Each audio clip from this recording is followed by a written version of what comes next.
की जय। जगद्गुरु तुकाराम महाराज की जय। अच्छा, वारी पंढरीच्या दारी, कार्तिकीची वारी पंढरीच्या दारी, बरोबर ना संजय? या वारीच्या कार्यक्रमाला उपस्थित या जिल्ह्याचे पालकमंत्री, ग्रामविकास मंत्री जयकुमार गोरेजी, आपले रोजगार हमी योजना, मनरेगा, फलोत्पादन मंत्री भरतशेठ गोगावले, राज्यमंत्री योगेशजी कदम, माजी मंत्री आणि आमदार तानाजी सावंतजी, आमदार समाधान आवताडेजी, आमदार अभिजित पाटील, आमदार राजू खरे आणि अध्यक्ष MPCB सिद्धेश कदम, जिल्हाधिकारी कुमार आशीर्वाद, मेंबर सेक्रेटरी देवेंद्र सिंग, नवीनच तुम्ही चार्ज घेतलाय, पण चर्चा आपली झाल्यानंतर खूप काही करायची इच्छा आपली आहे, त्याबद्दल आपल्याला शुभेच्छा। आणि सर्व मान्यवर कुणाची आणि नावं राहिली असतील तर सर्व मान्यवर आज पंढरपूरमध्ये आपण सगळेजण दाखल झालेले आहात। कार्तिकी एकादशीची पूजा आहे आणि या निमित्त मी आपल्या सगळ्यांना खूप खूप शुभेच्छा देतो। खरं म्हणजे एक वारी निघते ती पांडुरंगाच्या भेटीसाठी, दर्शनासाठी। पाऊले चालती पंढरीची वाट, सुखी संसाराची तोडून या गाठ। आणि लाखो विठ्ठल भक्तांची रीग पंढरपूरकडे लागते आणि सगळ्या वाटा पंढरपूरच्या वारकऱ्यांच्या आगमनाने भरून जातात। आषाढी एकादशी आपण पाहिली आणि कार्तिकी देखील आपण एकादशीला इथं वारकऱ्यांचा महामेळावा पाहतोय। खरं म्हणजे ही आजची जी वारी आपली आहे, पर्यावरण वारी, आणि ही वारी गेले किती वर्ष करतोय आपण? 17 वर्षापासून आषाढी वारी आणि कार्तिकी वारी आता 4-5 वर्ष झाली। खरं म्हणजे मी प्रदूषण नियंत्रण मंडळाचं मनापासून अभिनंदन करतो की आपण येता येता किती दिवस लागतात आपल्याला? 17 दिवस इकडे पर्यावरणाचा समतोल राखण्यासाठी काय काय करायचं हे लोकांमध्ये जनजागृती निर्माण करण्याचं आपण काम करता। आणि सिद्धेश कदम अध्यक्ष झाल्यापासून मगाशी संजयनी सांगितलं की पर्यावरण आणि जे काय आता आपण ग्लोबल वॉर्मिंग, क्लायमेट चेंज पाहतोय, यावर्षी मे मध्ये पाऊस सुरू झाला, आता ऑक्टोबर संपला, नोव्हेंबर चालू झाला, तरी आज पाऊस पडला।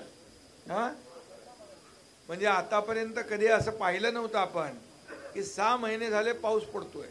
आणि म्हणून यासाठी हे जे काही वातावरणामध्ये बदल झालेले आहेत, हे बदल या खऱ्या अर्थाने शेतकऱ्यांचं देखील फार अतोनात नुकसान झालं, परंतु सरकार, महायुती सरकार शेतकऱ्यांच्या मागं खंबीरपणे नेहमी उभं राहिलं आणि म्हणून यावेळी देखील शेतकऱ्यांच्या पाठीशी उभं राहण्याचं काम सरकारने केलं।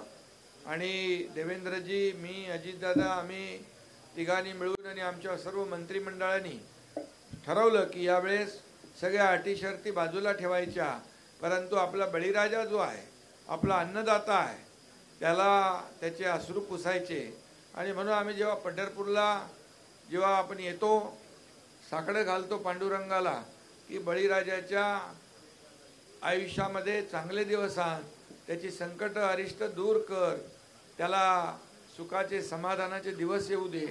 आणि म्हणून मला वाटतं पांडुरंग आता शेतकऱ्यांच्या, जसं सरकार मागं उभं आहे, पण पांडुरंगाच्या आशीर्वादानेच आपलं सरकार सुरू आहे आणि त्यामुळे शेतकऱ्यांच्या मागं उभं राहण्याचं काम आपण केलं। काल परवाच आपण शेतकऱ्यांच्या कर्जमाफी संदर्भात देखील परवाच्या दिवशी परवा ना आपण केलं त्या दिवशी देखील आपण निर्णय घेतला. देवेंद्रजी, मी, अजितदादा बसलो, आपले अनेक मंत्री होते आणि संकट मोठं आहे आणि यावेळेस शेतकऱ्याच्या मागं उभं राहण्याचं काम सरकारने केलं पाहिजे ही भावना शेतकऱ्यांची होती आणि म्हणून हा आपला मायबाप शेतकरी जगला पाहिजे, वाचला पाहिजे, त्याचं कुटुंब या ठिकाणी सुखी झालं पाहिजे यासाठी तो देखील आपण निर्णय या ठिकाणी घेतला आणि जी समिती आपण गठीत केली आहे त्याची शिफारस एप्रिलच्या पहिल्या आठवड्यामध्ये येईल आणि आपण जूनपर्यंत त्याच्यावर निर्णय कर्जमाफीचा घेऊ अशा प्रकारचा निर्णय आपण घेतलेला आहे आणि त्यामुळे शेतकऱ्यांना फार मोठा दिलासा मिळेल. आणि मला विश्वास आहे की जेव्हा जेव्हा संकट आलं तेव्हा ते शेतकरी म्हणजे वारकरी म्हणजे कोण आहे? वारकरी हा शेतकरीच आहे आणि म्हणून आम्ही देखील शेतकरी आणि वारकरी कुटुंबातून आलो आहे. मला आठवत आहे लहानपणी आजी आजोबा आई बाबा यांच्यासोबत आलेलो आहे आम्ही आणि म्हणून शेतकरी आणि वारकरी कुटुंबातलेच आम्ही सगळेजण आहोत. त्यामुळे शेतकऱ्याला कधी अंतर पडू देणार नाही, आम्ही वारकऱ्यालाही अंतर पडू देणार नाही. मी मुख्यमंत्री असताना या ठिकाणी वारीमध्ये लाखो लोक येणारे वारकरी त्यांना आपण नवीन चालू केलं ना काय दिंडीचं अनुदान केलं. या ठिकाणी वारकऱ्यांचा विमा काढला, अनेक योजना आपण वारकऱ्यांसाठी केल्या आणि आता जे आपलं पत्रचाळ आहे तिथं आपण दर्शन मंडप करतोय ना 100 कोटी 130 कोटी तेव्हा मंजूर आपण केले आणि त्याचं देखील मोठ्या प्रमाणावर दर्शन मंडप उभं राहत आहे आणि खऱ्या अर्थाने हे देखील आपल्या वारकऱ्यांना किती तास रांगेत उभं राहावं लागतं पण ते झाल्यावर एकदम आरामशीर शांतपणे त्यांना 5 तासात दर्शन होईल आणि बसण्याची सगळी व्यवस्था त्या ठिकाणी होईल. आणि म्हणून या ठिकाणी जे आपल्याला काही करता येईल मंदिरात आपण देखील मंदिरामध्ये आतलं जे काही काम होतं 250 कोटी त्यालाही दिले आणि जिथं सगळा जो काही विकास करायचा आहे तो संपूर्णपणे या पांडुरंगाकडे येणाऱ्या वारकऱ्यांना गैरसोय होऊ नये यासाठी आपण करतोय. मी जिल्हाधिकाऱ्यांना धन्यवाद देईन की त्यांनी यावेळेस देखील आषाढीला तर मी स्वतः आलो होतो आपण आणि यावेळेस देखील सगळीकडे साफसफाई स्वच्छता आपण पाहतोय. अतिशय चांगली उत्तम व्यवस्था या ठिकाणी त्यांनी केली आणि रस्ते बघितले येताना आम्ही स्वच्छ होते, मोबाईल टॉयलेट स्वच्छ होते, लोक पाण्याने फुटपाथ धुत होते आणि म्हणून यासाठी देखील मी मनापासून त्यांचं अभिनंदन करेन. आमदार आपले स्थानिक आमदार समाधान आवताडे, आमचे तानाजी सावंत, पालकमंत्री जयकुमार या सगळ्यांना ज्यांनी यामध्ये सगळ्यांनी सहभाग घेतला यांना मनापासून धन्यवाद दिले पाहिजे. मी आपले मंत्री प्रताप सरनाईक आणि आपले दादा भुसे यांना देखील मी अगोदर पाठवलं होतं इकडं आणि म्हणून अतिशय उत्तम व्यवस्था या ठिकाणी वारकऱ्यांची झाली पाहिजे. वारकऱ्यांच्या मी रिॲक्शन बघितल्या, त्यांच्या प्रतिक्रिया बघितल्या की कसं त्यांना म्हणजे या ठिकाणी जी काही सर्व व्यवस्था केलेली आहे चंद्रभागेच्या ह्याच्यामध्ये त्या परिसरात देखील महिलांसाठी पुरुषांसाठी चेंजिंग रूम असतील, या ठिकाणी शौचालय असतील, स्नानघर असतील, सगळं व्यवस्थित अगदी केलं आहे आणि खूप मोठ्या प्रमाणावर या ठिकाणी जी काही सोय सुविधा केलेली आहे त्यामुळे वारकरी या प्रशासनाला धन्यवाद दिल्याशिवाय राहणार नाही. कारण पांडुरंगाच्या आजूबाजूचा सगळा पंढरपूरचा परिसर स्वच्छ झाला पाहिजे हे प्रत्येक वारकऱ्याचं एक भावना असते आणि म्हणून मी मनापासून यांना धन्यवाद देत असताना प्रदूषण मंडळ जे आहे पर्यावरण रक्षणाचं काम करते आणि त्या खरं म्हणजे ते मोठं काम आहे. इथं आपण मगाशी पोवाडा, भारूड, कीर्तन याच्यामध्ये गोंधळ याच्या माध्यमातून जे काही जनजागृती करताय पर्यावरण समतोल राखण्यासाठी आणि आता सिद्धेश कदम यांचं मी अभिनंदन करीन की 1 लाख हेक्टर जमीन कन्सेंटनी बांबू लागवड तिथं होईल. आणि मला आठवतं आहे की बांबू लागवडीला प्राधान्य मी मुख्यमंत्री असताना दिलं. पाशा पटेलला त्याचं एक अध्यक्षपद दिलं आणि त्याला सगळं, आता पाशा पटेलला अध्यक्ष दिल्यानंतर त्यांनी बांबूपासून काय काय बनवतात ते मला सांगितलं. किट दिलं आपल्या सगळ्या आमदारांना. त्याच्यामध्ये अगदी कपड्यापासून, टावेलपासून, टी शर्टपासून सगळं, आणि बरेच त्याचे बाय प्रॉडक्ट बनतात. आणि म्हणून काही ठिकाणी तर बँगलोरमधलं एअरपोर्ट बांबूने बनवलं आहे. आपण आता रत्नागिरीचं एअरपोर्ट बांबूच्या माध्यमातून बनवतोय. आणि म्हणून आदरणीय प्रधानमंत्री नरेंद्र मोदीजींनी निर्णय जेव्हा घेतला, बांबू ये बास नाही, बांबू ये घास आहे, तेव्हापासून या ठिकाणी बांबूवरच्या सगळ्या अटी शर्ती काढून टाकल्या. आणि बांबू ऑक्सिजन ज्यादा देणार आहे, कार्बन डायऑक्साईड ज्यादा शोषून घेणार आहे, आणि म्हणून त्रास सगळा स्वतः गिळणार आहे आणि लोकांना आनंद देणार आहे. आपण करायला पाहिजे ते प्रत्येकाने.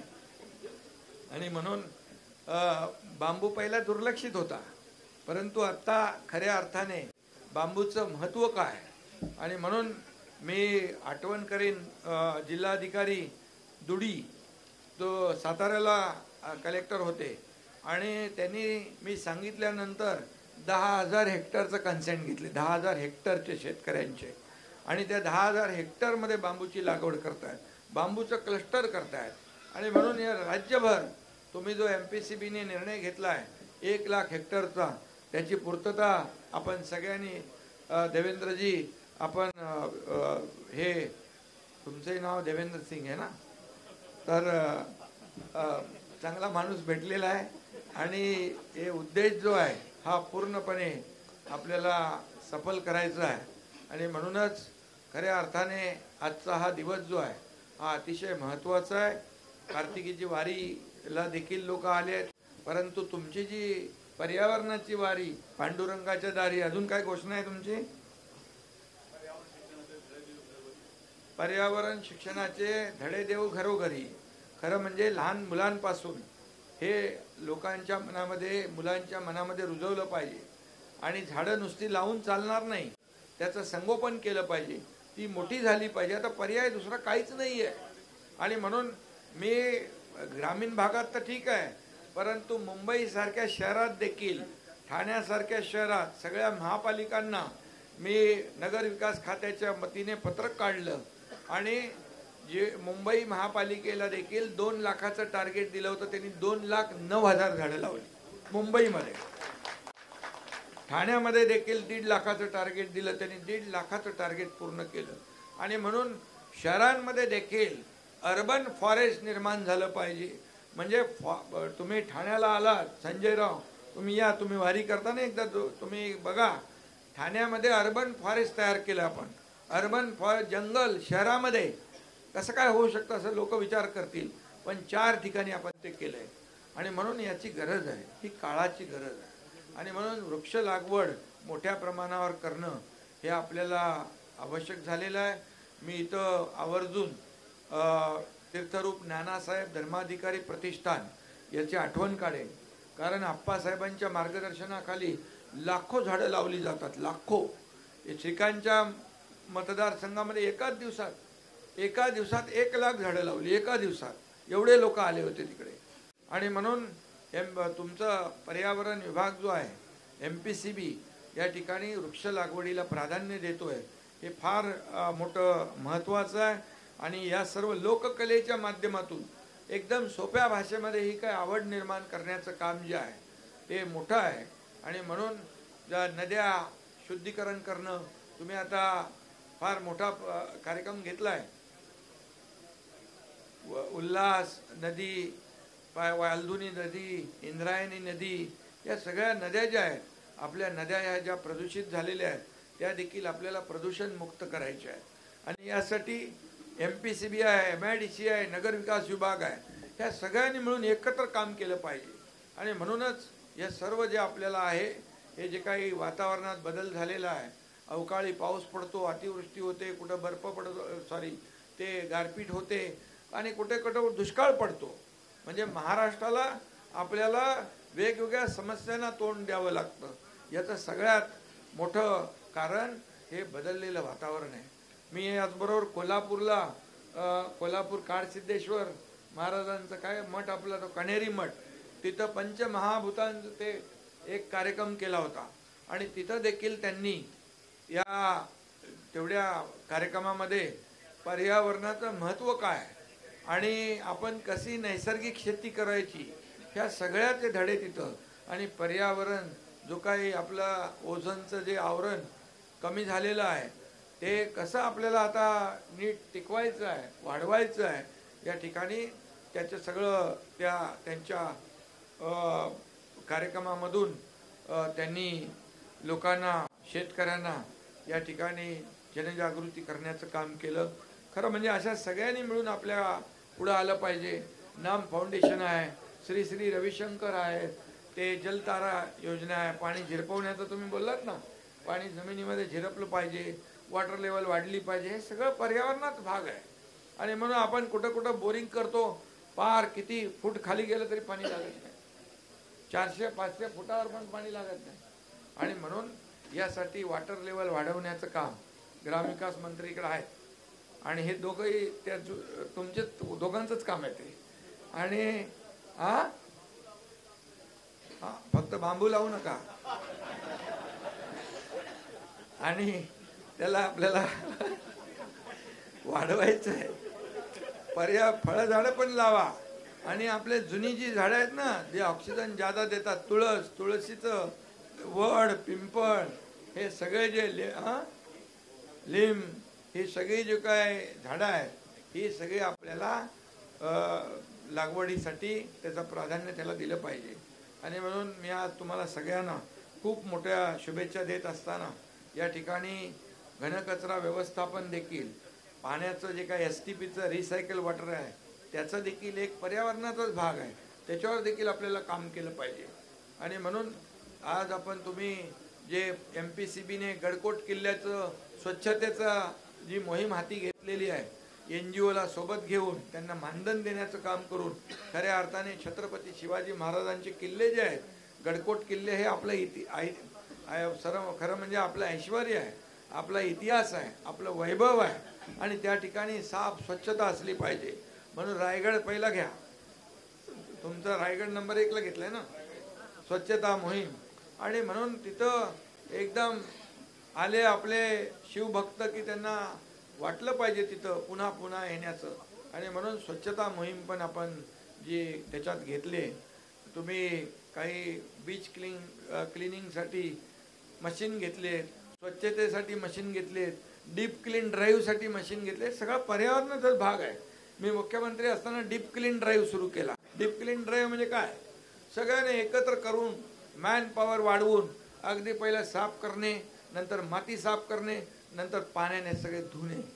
ब्रिटिश काळात पाण्याने धुत होते रस्ते, पण मुंबईतले रस्ते किंवा शहरातले रस्ते पाण्याने धुताना पहिल्यांदा लोकांनी पाहिलं. आणि पाणी म्हणजे ते पिण्याचं पाणी वापरत नाही, आपण रिसायकल केलेलं पाणी वापरतो. आणि म्हणूनच ह्या सगळ्या गोष्टी ज्या आहेत पर्यावरणाशी निगडीत आहेत.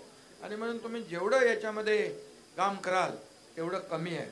आणि म्हणून MPCBने याच्यामध्ये जे काही लक्ष घातलेलं आहे त्यासाठी मी तुम्हाला मनापासून खूप खूप धन्यवाद देईन. आणि ही सगळी मंडळी जी या ठिकाणी ज्यांनी आपल्या कलेतून या पर्यावरणाला जे काही जागृती, पर्यावरणासाठी जे सगळं पर्यावरणाचा समतोल राखण्यासाठी जे काही जनजागरण सुरू केलेलं आहे त्यासाठी मी आपल्या सगळ्यांना मनापासून खूप खूप धन्यवाद देईन. कारण मोठ्या प्रमाणावर या ठिकाणी आपल्याला म्हणजे केंद्र सरकार देखील, प्रधानमंत्री मोदीजी देखील या ठिकाणी खूप अतिशय या पर्यावरणाला घेऊन संवेदनशील आहे. आणि म्हणून आपण देखील आपलं राज्य सरकार, मी स्वतः, अजितदादा, देवेंद्रजी, आम्ही देखील या पर्यावरणाला घेऊन खूप संवेदनशील आहोत. आणि म्हणूनच पर्यावरण वाचलं तर आपण वाचणार आहोत. आणि म्हणून लहान मुलांपासून आपल्याला हे धडे दिले पाहिजेत पर्यावरणाचा समतोल राखण्याचे.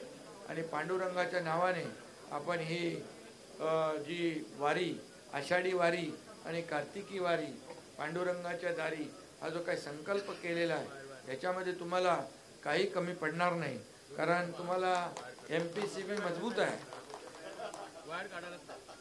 मी मगाशी सांगितलं की तुम्ही MPCB मधून तुमचं म्हणजे जे काही रिसोर्सेस आहेत हे रिसोर्सेस तुम्हाला वाढवायला पाहिजे. त्याच्यावर तुम्ही जास्तीत जास्त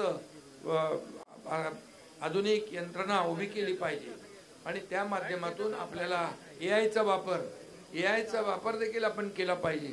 आता AIचा जमाना आलेला आहे आणि म्हणून तुम्ही AIचा वापर केल्याने मोठ्या प्रमाणावर पर्यावरणाला देखील त्याला मदत होईल आणि त्याचबरोबर शेतीमध्ये देखील आपण AIचा वापर करतो. त्यामुळे शेतकऱ्याला देखील तेवढ्याच मेहनतीमध्ये जास्तीचं उत्पादन कसं मिळेल यासाठी आपला प्रयत्न आहे. परवा राज्यपाल महोदयांनी नैसर्गिक शेतीसाठी एक कार्यशाळा आयोजित केली होती. आता नैसर्गिक शेतीकडे देखील आपल्याला वळलं पाहिजे. आता माहिती आहे आपल्याला आजार काय काय होत आहेत, दुर्मिळ म्हणजे कॅन्सर सारखे आजार, किडनी सारखे, हार्ट फेल सारखे आजार, हे सगळं जे काय आहेत हे सगळं केमिकल जमिनीची पोत घसरली. आता तर जमिनीत वाहून गेल्या. पण यावेळेस सरकारने निर्णय घेतला 47,000 रुपये हेक्टरी जमीन खरडून गेलेल्या जमिनीसाठी आणि मनरेगातून 3 लाख रुपये म्हणजे हेक्टरी 3,47,000 रुपये मिळणार. हा महाराष्ट्रातल्या इतिहासातला पहिला निर्णय आहे. आणि म्हणून हे सगळं जे काय आहे हे आपल्याला वाचवायचं आहे. हे निसर्ग संपदा जी आहे ती आपल्याला वाचवायची आहे आणि वाढवायची आहे. आणि म्हणून आपल्या सगळ्यांना मनापासून मी या ठिकाणी शुभेच्छा देतो. एक चांगलं वातावरण पंढरपूरमध्ये या वारीच्या निमित्त, कार्तिकी वारीच्या निमित्त आपण पाहतोय. खरं म्हणजे आपण सगळे भाग्यवान आहोत की पांडुरंगाच्या या वारीमध्ये आपल्याला सहभागी होण्याची संधी मिळते आहे. आणि म्हणून पुन्हा एकदा मी सर्व वारकऱ्यांना मनापासून शुभेच्छा देतो. आम्ही सगळेच म्हणजे मंत्री वगैरे, उपमुख्यमंत्री, मुख्यमंत्री जे जे काय, पण आम्ही सगळ्यात पहिले पांडुरंगाचे भक्त आहोत आणि हे आम्हाला सगळ्यात मोठं हे आहे. आणि सगळेच वारकरी आम्ही आहोत आणि म्हणून विकास करत असतो. म्हणून मी सांगतो नेहमी, विकासाचे मारेकरी होऊ नका, विकासाचे वारकरी व्हा. आणि म्हणून ह्या विकास आपला पुढे गेला पाहिजे, राज्य पुढे गेलं पाहिजे, देश आपला पुढे जातोय. मोदीजी देशाला पुढे नेत आहेत, अर्थव्यवस्था वाढवत आहेत, आर्थिक महासत्तेकडे आपण जातोय. पण महाराष्ट्र त्याच्यामध्ये मोठं योगदान देणारं राज्य आपलं आहे. आणि म्हणून आपल्याला जेवढं काय करता येईल ते आपण सगळ्यांनी केलं पाहिजे. म्हणून पुन्हा एकदा पर्यावरणपूरक विकास कुठलाही आपण करत असताना पर्यावरणपूरक विकास करण्याचं काम आपण करतो. समृद्धी महामार्गाची मी आठवण करेन. समृद्धी महामार्ग जेव्हा केला त्यावेळेस काही लोक म्हणाले जंगली प्राणी पळून जातील, पण भरत शेठ आम्ही तिथं 300 अंडरपास आणि ओव्हरपास केले, जयकुमारजी, आणि तिथं वातावरण तयार केलं. जे जंगली प्राणी जे होते, वन्य प्राणी, ते आता पण पूर्वीसारखं तिथे वावर करतात. त्यामुळे अशा प्रकारचं आपण पर्यावरणपूरक हे विकासाला चालना दिलेली आहे. आणि म्हणूनच पर्यावरण वाचवणं, जपणं आणि वाढवणं त्याचं तुमची ही वारी, तुम्ही फक्त पंढरपूरच्या वारीपर्यंत मर्यादित राहू नका. तुम्ही संजय पुढचा प्रोग्राम करा की तुमचे हे सगळे कलावंत आहेत यांच्या माध्यमातून किंवा याची जनजागृती झाली पाहिजे, लोकांमध्ये अवेअरनेस आलं पाहिजे की आपल्याला झाडं लावली पाहिजे, झाडं वाढवली पाहिजे, आपल्याला जे काही प्रदूषित होणारे नदी ज्या आहेत त्या आपल्या वाचल्या पाहिजे. सगळं जे काय आहे स्वच्छता त्याला प्राधान्य दिलं पाहिजे. हे कंटिन्यू चालू ठेवा. तुम्हाला काही लागलं तर मदत नगर विकास विभागाच्या माध्यमातून मी आहे तिथं आणि तुम्हाला द्यायला शहरी भागामध्ये आणि ग्रामीण भागामध्ये बसले आपले जयकुमार ग्रामविकास. त्यामुळे ग्रामविकास, नगर विकास काही प्रॉब्लेम नाही. पुन्हा एकदा सगळ्यांना खूप खूप शुभेच्छा. धन्यवाद. जय हिंद, जय महाराष्ट्र, रामकृष्ण हरी. Thank you sir. सरांनी आता एक पावली इथे होणार आहे सर 2 मिनिटाची फक्त टाळ हातामध्ये घेऊन पावली फक्त एक होणार आहे टाळ या सरांकडे सगळ्या मंत्री महोदयांना या ठिकाणी विनंती सिद्धेश कदम देवेंद्र सर सगळ्यांना विनंती